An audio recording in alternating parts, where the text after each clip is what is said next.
Apocalipse 14 fala da última mensagem de misericórdia de Deus à terra. No verso 1 fala sobre o povo que irá levar a cabo esta mensagem.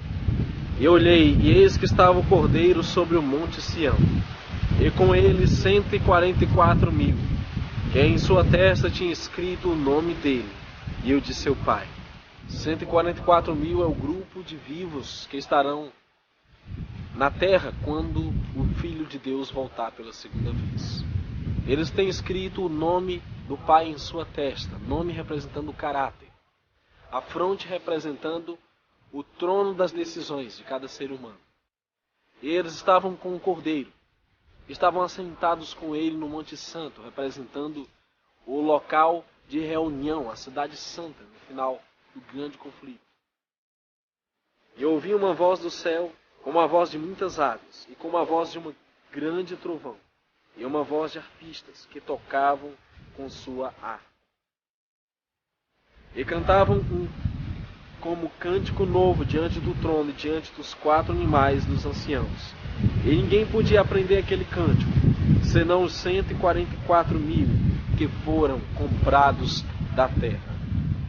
Os 144.000 irão entoar o cântico de Moisés e o cântico do Cordeiro.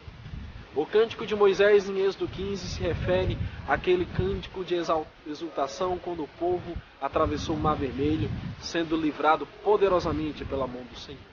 O cântico do Cordeiro é o cântico de salvação, ao qual ninguém pode cantar, nem um anjo, porque só eles experimentaram a salvação do Senhor em meio ao grande caos que abalou a terra nos últimos dias. Estes são os que não estão contaminados com mulheres, porque são virgens. Estes são os que seguem o Cordeiro para onde quer que vai. Estes são os que dentre os homens foram comprados como primícias para Deus e para o Cordeiro.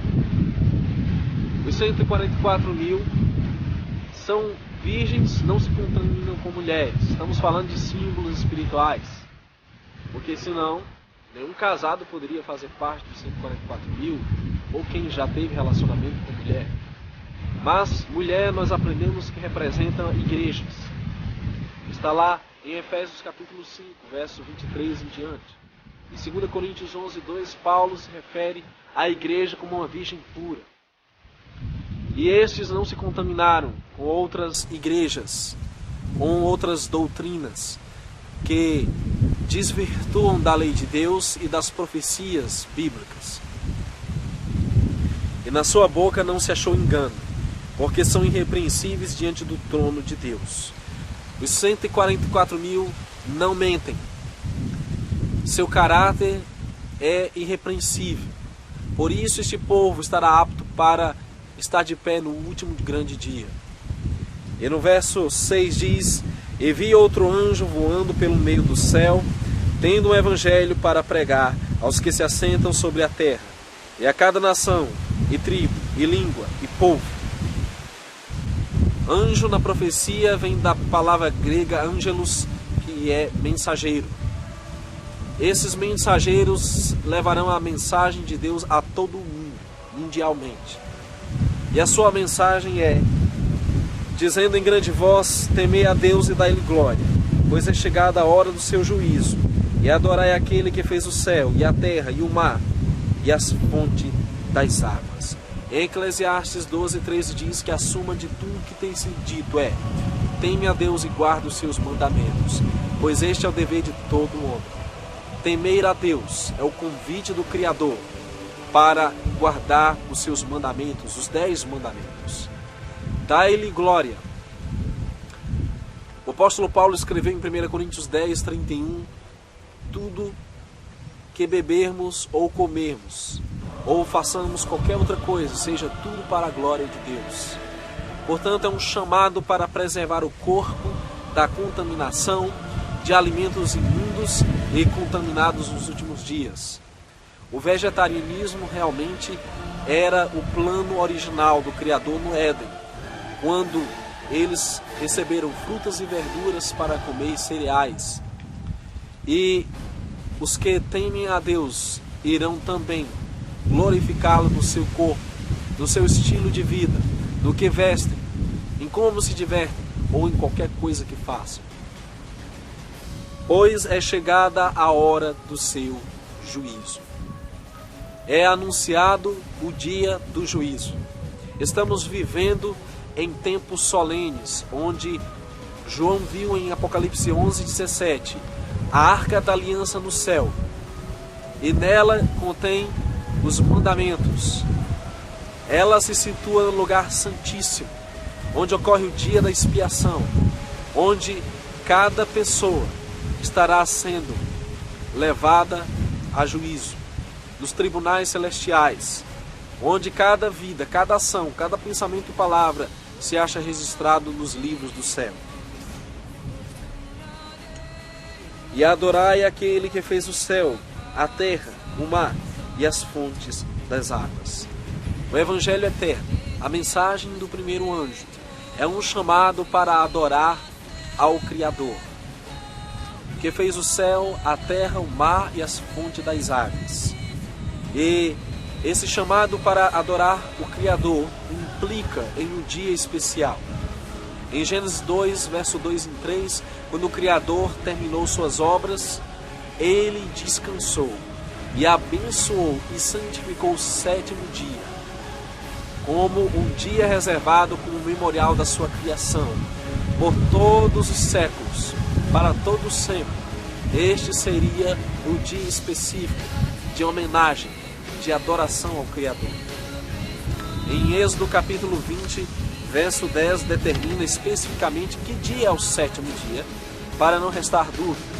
Embora muitos possam dizer que o sétimo dia é domingo, outros dizem sábado.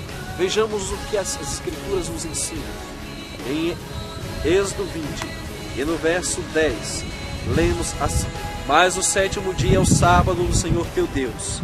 Não farás nenhuma obra, nem tu, nem teu filho, nem tua filha, nem teu servo, nem tua serva, nem teu animal, nem teu estrangeiro que está dentro das tuas portas.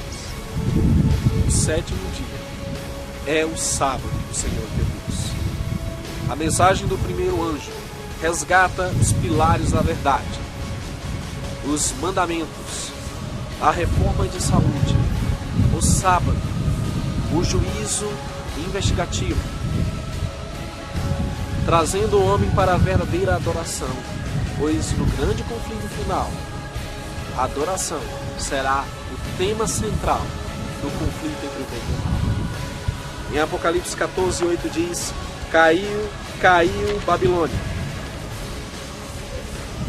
Seguiu-se outro anjo, segundo, dizendo: Caiu a grande Babilônia, que tem dado a beber a todas as nações do vinho da fúria da sua prostituição. Nas Escrituras, Babilônia é mencionada como o primeiro grande império mundial que escravizou o povo de Deus. Aquele reino era idólatra e ele contaminou todas as nações com suas práticas. Nos últimos dias existe uma Babilônia espiritual. O apóstolo Pedro já se referia ao Império Romano como Babilônia, na sua primeira carta. Babilônia espiritual nos últimos dias é um poder político e religioso que tem grande influência sobre os costumes, sobre as tradições, sobre as práticas religiosas do mundo.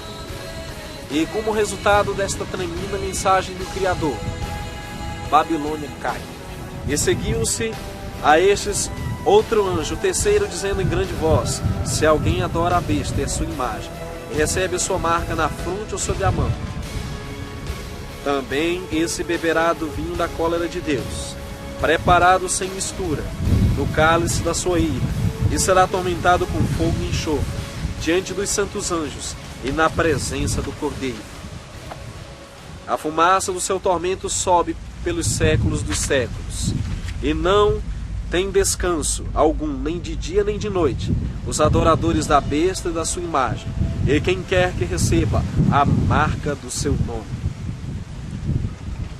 Queridos, a terceira mensagem angélica é uma advertência. Talvez a maior advertência já dada o aviso mais severo à raça humana. É uma advertência para não receber a marca da besta, não adorá-la e não ter qualquer envolvimento com o seu nome. E como já estudamos em Apocalipse 13, identificamos a besta do Apocalipse como sendo um rei, ou seja, um poder político, religioso, o Vaticano, Roma, que irá impor sua marca. Isto implica o uso das leis. Isto implicará nas obrigações religiosas agora protegidas pelas leis civis, que farão com que toda a terra descanse no dia espúrio de adoração, contrário aos mandamentos de Deus, contrário à verdadeira adoração. Desde a antiguidade, o Salvador nos alertou contra a falsa adoração. Deuteronômio 4,19 diz: que não levantes os teus olhos aos céus e vejas o sol, e a lua, e as estrelas, todo o exército dos céus, e sejas impelido a que te inclines perante eles, e sirvas àqueles que o Senhor teu Deus repartiu a todos os povos debaixo de todos os céus. A advertência do Criador desde a antiguidade é contra adorar os ídolos, em especial os astros celestiais, o sol.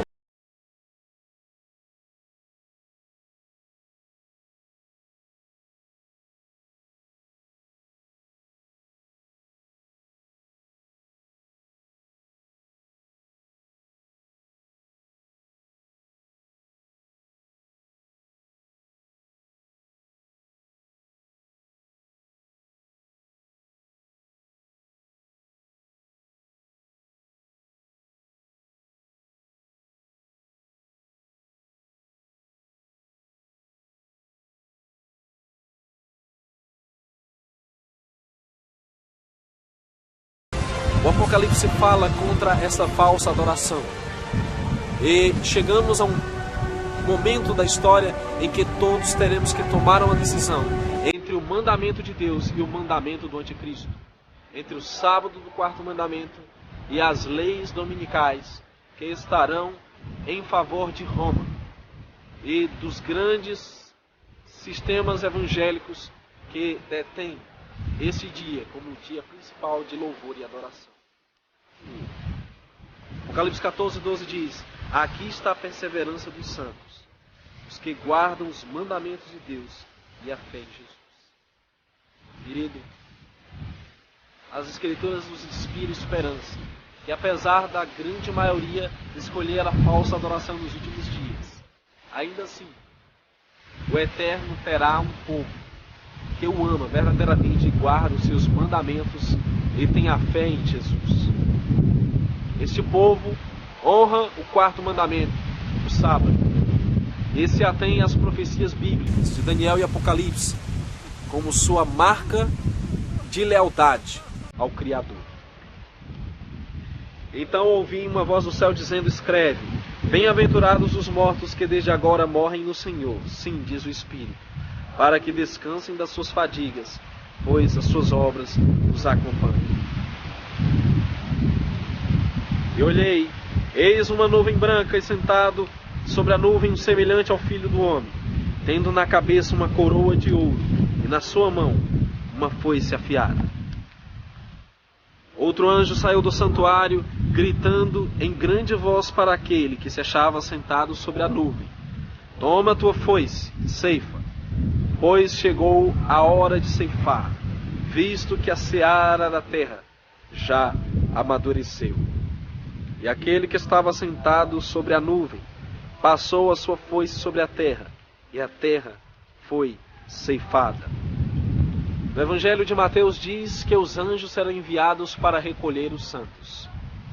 Aqui é um símbolo da grande colheita na segunda vinda, onde o Salvador irá levar com ele todos os seus salvos, justos, tanto mortos que serão ressuscitados, como os vivos, 144.000, que estarão aguardando sua segunda vinda. Então saiu do santuário que se encontra no céu outro anjo, tendo ele mesmo também uma foice afiada. Saiu ainda do altar outro anjo, aquele que tem autoridade sobre o fogo, e falou em grande voz ao que tinha a foice afiada, dizendo: Toma a tua foice afiada e junta os cachos da videira da terra, porquanto as suas uvas estão amadurecidas. Então o anjo passou a sua foice na terra, e vindimou a videira da terra, e lançou-a no grande lagar da cólera de Deus. E o lagar foi pisado fora da cidade, e correu sangue do lagar até os freios dos cavalos, numa extensão de 1.600 estádios. Queridos, esta é uma outra colheita. Esta, porém, não é a colheita dos santos, dos justos, é dos ímpios, onde é descrito um grande lagamar, uma grande destruição e muito sangue, porque rejeitaram a salvação eterna, escolheram a falsa adoração e desobedeceram a palavra e os mandamentos de Deus. Você está acompanhando o que vai acontecer com ambos os grupos. Que lado você estará? O que você escolhe? Que o Eterno nos conceda sua graça para escolhermos no lado dele.